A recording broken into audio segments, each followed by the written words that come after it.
আমরা দেখেছি রাসূল সাল্লাল্লাহু আলাইহি সাল্লামের দরবারে 3 ধরনের শিক্ষা কার্যক্রম প্রচলিত ছিল।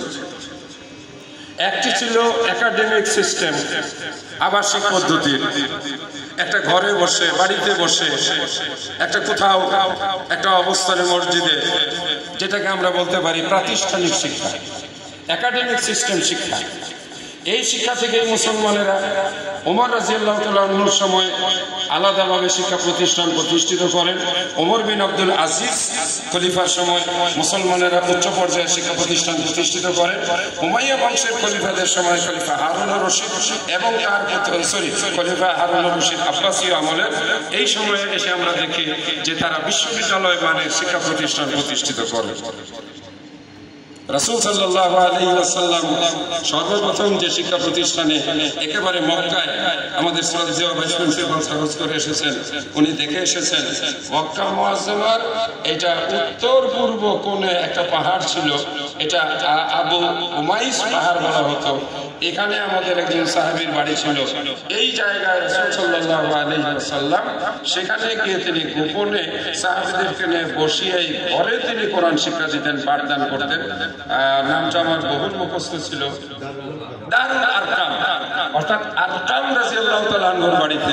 এখানেই ঘটনাটি ঘটেছিল যে ওমর রাদিয়াল্লাহু তাআলা আনহু মুক্ত তরবারি নিয়ে রাসূল সাল্লাল্লাহু আলাইহি সাল্লামকে হত্যা করার জন্য ছুটে গিয়েছিলেন এবং দারুল আরকামের ছাত্ররা সেদিন আল্লাহর রাসূলকে রক্ষা করার জন্য সামনে এসে দাঁড়িয়েছিলেন।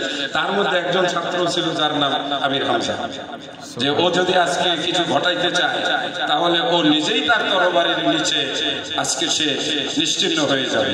যাই হোক, আল্লাহ সুবহানাহু ওয়া তাআলা ওমর রাদিয়াল্লাহু তাআলা আনহুকে এই জায়গায় তার ভিতরে পরিবর্তন এনে দিয়েছিলেন এবং তিনি ইসলাম গ্রহণ করে ধন্য হয়েছিলেন। এটা ছিল মদিনার ব্যাপার, মক্কার ব্যাপার।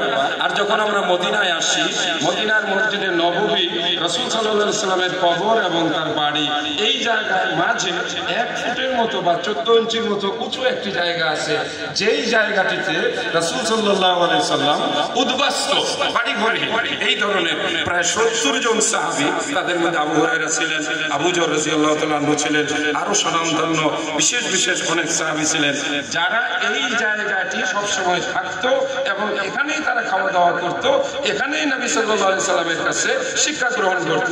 এটাকে আমরা বলতে পারি যে প্রথম আবাসিক শিক্ষা প্রতিষ্ঠান।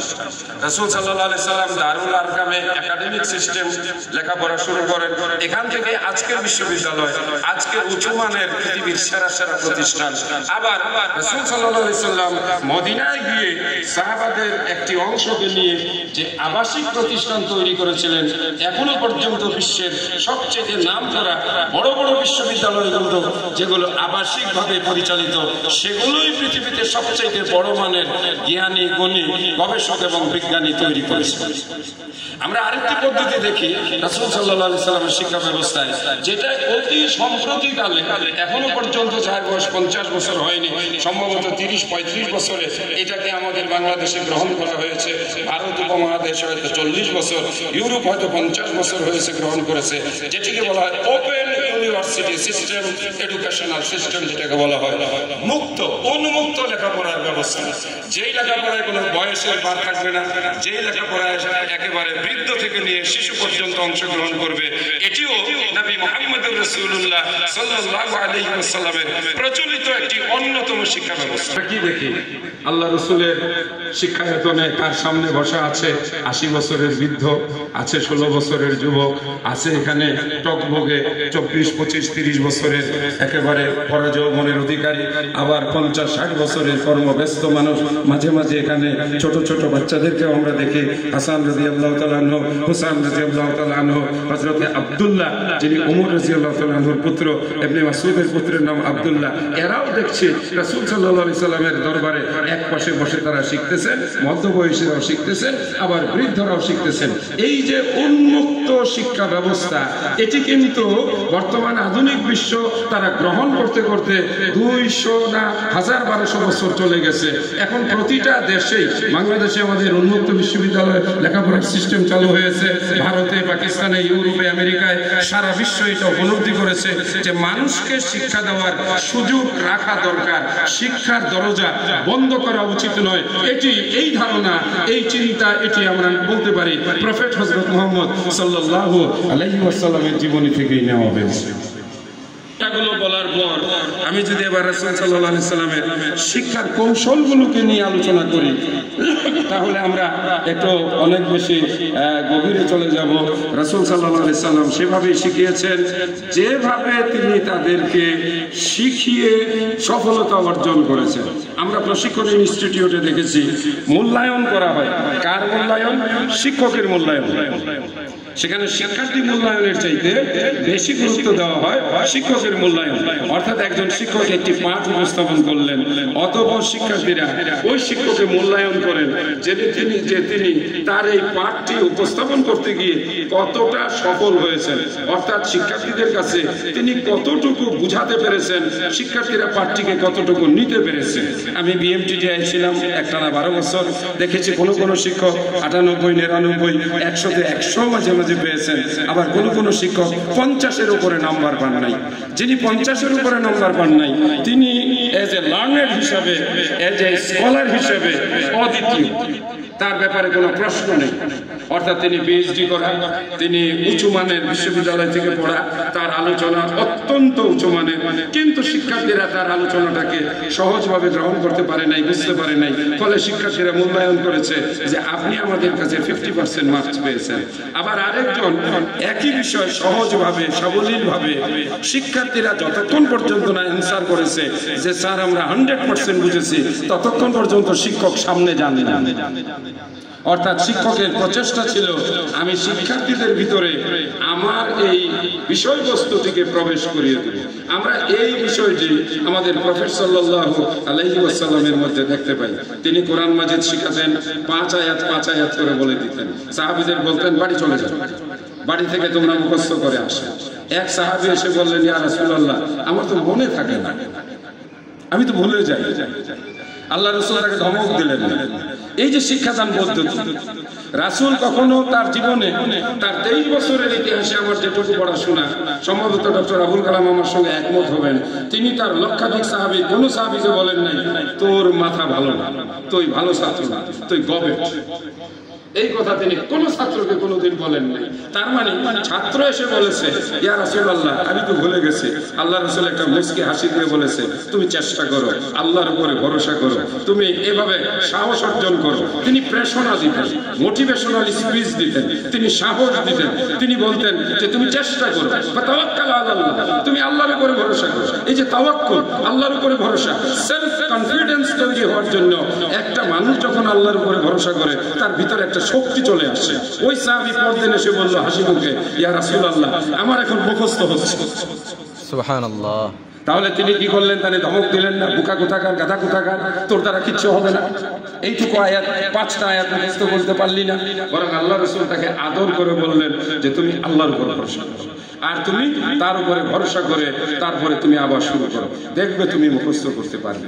এই হলো রাসূল সাল্লাল্লাহু আলাইহি সাল্লামের ভালোবেসে, আদর করে, মায়া করে পাঠদান করা। আমি এই প্রসঙ্গে একেবারে 3 দিন আগের একটি বিষয় আমাদের শিক্ষার্থীদের জন্য শোনাতে পারি, বিষয়ের সঙ্গে হয়তো একটু মিল আছে। আমি একটা নিয়োগ পরীক্ষা কমিটির আমাদের ডিসি মহোদয়ের প্রতিনিধি হিসাবে উপস্থিত ছিলাম বগুড়া ডিসি অফিসে, আর এটার সভাপতি ছিলেন ওই প্রতিষ্ঠানের এডিসি মহোদয়, এডিসি শিক্ষা এবং প্রযুক্তি। তো যখন আমরা প্রশ্ন করে শিক্ষার্থীদেরকে একটা রুমে বসাই দিলাম, আমি আর এডিসি সাহেব একসাথে বসে গল্প করতেছি, কথায় কথায় তিনি বলতেছিলেন যে স্যার আমার না এই ছোট সময় আমি অঙ্ক ভালো করে পারতাম না, কিন্তু আমার একটা স্যারের কথা খুব মনে হয়। ওই স্যার একবার আমি তার কাছে, আমার আব্বা প্রাইভেট পড়তে দিল, উনি এত সহজ করে, এত সুন্দর করে, হাসি হাসি মুখে, যে অঙ্ক ভুল করলে বলতো ভালো হয়েছে। আমার অঙ্কের রেজাল্ট মিলে নাই, তারপরে বলছে যে ভালো হয়েছে, তুই আবার একটু চেষ্টা করতে, নিচে একটু মনোযোগ দিয়া দেখ, এই জায়গায় তোর একটা গোলমাল হয়ে গেছে। এই যে আমাকে আদর করে, মহব্বত করে পড়াইতো স্যার, আমি অঙ্কে এত পাকা হয়ে গেলাম যে বিসিএস এ আমি অঙ্কে একটানা একেবারে 90-র উপরে আমি নম্বর পেয়ে গেলাম, 98। ইংরেজি বিষয়ে সে বলল যে আমার একজন ইংরেজি স্যার ছিল, যে ওই স্যারের প্রতি আমি খুব কৃতজ্ঞ। স্যার আমাকে এমনভাবে টেন্স পড়িয়েছে, এমনভাবে ভয়েস পড়িয়েছে, ন্যারেশন পড়িয়েছে যে মনে হচ্ছে যে আমার মাথায় গেঁথে দিচ্ছে। আমি পড়েছি ক্লাস 8-এ, কিন্তু যখন আমি বিসিএস পড়ি মনে হচ্ছে যে স্যার ওই আমার ওই পড়াগুলোই আমি পড়তেছি, এবং আমি স্যারের পড়া দিয়ে বিসিএস এ এক চান্সে আমি প্রশাসন ক্যাডারে চান্স পেয়েছি।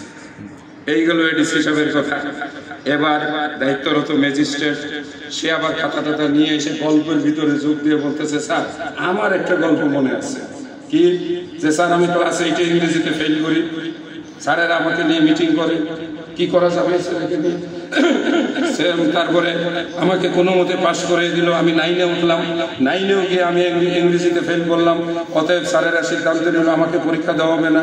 আমি এই সময় একজন অন্য স্কুলের এক হেডমাস্টারের সন্ধান পেলাম।